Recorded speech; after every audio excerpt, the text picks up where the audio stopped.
Дали на мала врата се протнува приватизација на здравството? Ова прашање неминовно се поставува по предлозите за нови јавно-приватни партнерства. Во моментов се изработува физибилити студија за оправданост приватниот сектор да ја финансира и да стопанисува со брзата помош и со домашната посета преку ваков договор.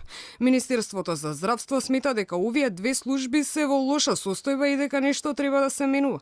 Физибилити студијата треба да покаже дали ваквиот модел за овие две служби може да функционира и кај нас. Ресорниот министер предпазлив. Најпрво вели, јавно ќе се дебатира, а ваквите постапки биле далеко од приватизација.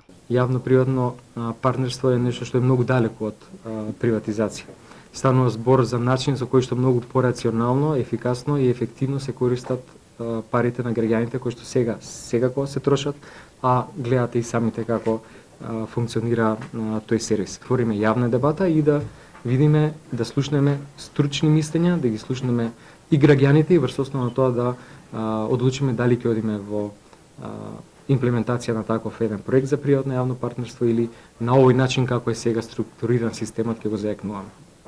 Можните јавно-приватни партнерства со себе носат ризици. Дел од профитабилните установи на крајот и целосно да се приватизираат. Упатините коментираат дека додека приватниот сектор се развива, а се полоши се условите на државните клиники, јавното здравство со ваквите партнерства би можело да згасне.